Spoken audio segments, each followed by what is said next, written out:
everybody. Welcome to the Costa Mesa Pettis Perspective Volume 2. And tonight you're going to have to bear with me, notes. So what I'm going to do tonight is this last council meeting, tonight's Thursday night, so Tuesday of this week, it was a 5-hour and 45-minute marathon Costa Mesa City Council meeting, and I watched every minute of it. And also, I was on last night. It was the virtual town hall for the. Sorry about the notes. You guys are gonna have to bear with me. It was the housing. It was the housing element update virtual town hall. So I watched that last night. Also, and that was about an hour and a half. So I have some notes tonight. What I'm going to do is the only thing I can think of doing is taking, which I want to do, is take the highlights or a major point that would be important to the citizens. I mean, there's a lot of stuff they talk about, all kinds of stuff they talk about, but there's some stuff that's important to the folks. If I were watching it from a perspective, which I am just a citizen, but if I was just kind of watching it, I could distill down what I thought was important. It's broken up into agenda categories. I'll spare you all the minutia of it. There was six voting members in the council meeting. It was Foley. Then you had Council Member Marr, Council Member Reynolds, Council or Mayor Pro Tem Stevens, and Council Member Guinness, Chavez, and Mansour was absent. So they had 6 voting members that night. So what they do in the opening, a lot of times, sometimes they go out of order, was they began with the council member comments.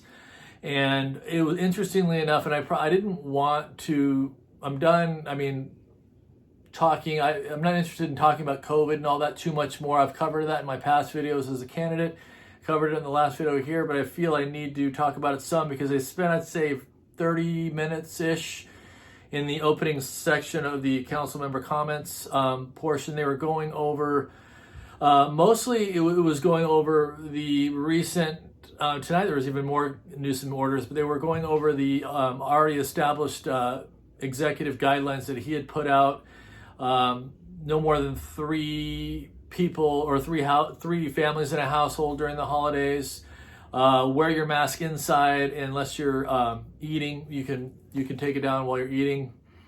There are some other things, social distance in the house. So look, so I wear a wristband because I have to get, I screened when I go into work every day. I wear a mask most of the day at work. I'm very, like I've said this many times, that I'm very much a believer in preventing the spread of the virus. But one thing I'm not, I depart from it is it seems to me when you have like this, the council was going, they were spending a lot of time on the piece of it's these people that speak of it, including myself, the people, it seems to be the people that are making comments on this COVID thing, the ones with the loudest voices are the ones that work for government, work for the city, work at home, have a job, steady paycheck, no impact in their personal lives regarding some of these rules and shutdowns. And look, there's people out there that need to open their business. There's people out there that want to have the holidays the way they want to have the holidays. And I'm sorry, I'm done with hearing, I'm not about the city council, the governor, anybody telling me how I'm going to spend Thanksgiving. And I don't think any other city official should be saying otherwise. And these people that, like I go, the place I get my hair done, not hair done, hair cut.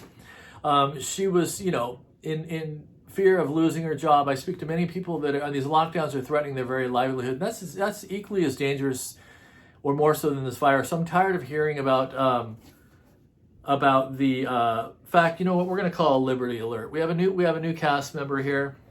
Okay, this is Liberty, my daughter and I's favorite part of the Santa Ana Zoo. We go and visit regularly. So it's like calling an audible here in a football game. We're going to call a Liberty Alert. Stop infringing. So I'm not going to talk anymore about that. That was just in the opening. That was the opening comments for the council, and getting into what they call the consent calendar. There was a lot in there, and the first thing that they talk about, the one thing I'm going to talk about in the consent calendar, is a portion of the council meeting where they're voting on consent to move forward with an issue. And this particular issue they brought up was the school board had voted and passed they were going to build a new theater. They are going to build a new theater at Estancia, a brand new, beautiful theater. And what our council was doing was they were voting on. They had their staff had put together a letter that was going to be mailed to the school board, wanting them to change the location of the theater. It had already been established, already been bid on the builders, because of this sycamore tree. That's an old sycamore tree, and it's been there a long time. And I understand the nostalgia and the people that have been around. It's pictures from the old decades past, people in their yearbooks sending in pictures of this tree. And I understand wanting to keep that, but what I'm not in favor of is having the city council that is not part of the school board. They can have opinions, but they're voting, and actually voted in 6-0. I was a little disappointed that all council members voted in to send this official letter from the legal department of council, advocating that the theater site be moved somewhere else so they could save the tree at Estancia. So that was a big, they took, I'd say, 30-40 minutes talking about that. I understand wanting to keep old trees. I understand the people that don't want that. But look, the school board voted. The school board is going to build a new theater, and that's going to benefit the school. I don't think we as a city council or our city council should be getting in there. That's a Liberty alert right there.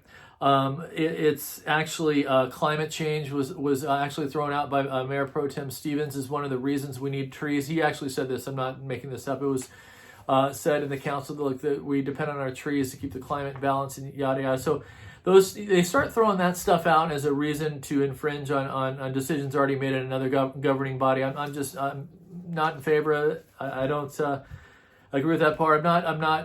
That's just my opinion on that piece.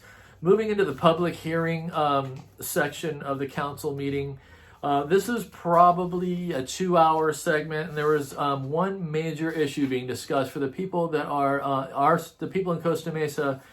What they were talking about was the community choice energy joint powers authorities. So it's a CCE JPA. So what does that mean? There's many JPAs around the city, around the state of California. So you have SCE, which is major utility, which gives us power, coal-fired plants, and then we get electricity from Southern California Edison. What this initiative, the Community Choice Energy Joint Powers Authority and Ordinance, what basically, in a nutshell, what it's doing is we're buying some solar energy in a joint agreement with Irvine, and I believe Fullerton's going to be part of it too. We're still getting billing from SCE. We're still getting most of our power from SCE, but we're actually going to be purchasing some clean energy from and Irvine's going to head it up. So it's a good thing. I mean, look, I'm not going to preach climate denying here. I think it's good to consider the environment. Renewables are a good idea. The way it's set up is by going through this JPA. I think the ratepayers will see a 2% decrease. This is what is claimed in their utility bills going forward once this is finalized. Look, I think that's a good thing. I think that one thing that they spent a long time talking about the details of the agreement. So the reason for this issue tonight or in the meeting was they were going to vote on whether or not to go forward with joining this agreement. And there was time for the mayor, for all the council members to chime in. And what they were doing is they were going through the particulars. They had the city manager, city attorney in there. Even actually had one of the attorneys, I think, for the Irvine group. And all our council people were asking a lot of questions about the particulars of the deal. Meaning, like, there were things like since Irvine's heading it up, they get 2 board members and we get 1 board member. They were talking about how the things are going to be financed. I was actually heartened that our council was interested in getting things finalized and getting a good understanding of what's going to be happening in this agreement before actually voting to put it through. They had in each one of these categories, they'll have a part where they have the community is able to call in and offer their their feedback. So there was a lot of feedback from the community putting pressure on our council. Hey, this is a step toward renewable energy and climate issues that goes a long way toward helping that. There's 3 or 4 citizens who are saying, forget about the details, we urge you to put it through. And actually, there were some other people on the other side saying, hey, it's good that you guys are taking your time. So I'm actually very impressed, and I was very encouraged to see, anywhere from Foley to Stevens to Sandy Guinness, they're all interested. They voted, the vote came in, it was a 6-0 vote to push it to 2 weeks out. I think it's more than 2 weeks. So, and it's going to give the city manager and it's going to give the city attorney time to go back to the Irvine company, go, hey, would you be, get them to be amenable to the particular, the details that we were not good with. We wanted to have equal representation on the board. There were some financing issues in that. So that's a big deal that we're going to be getting that much energy solar, buying it from Irvine in an agreement with Fullerton. So long story short, our council got in there and voted to punt it not punt it, but put it 2 weeks out to give the city attorney a chance to go negotiate with Irvine and get those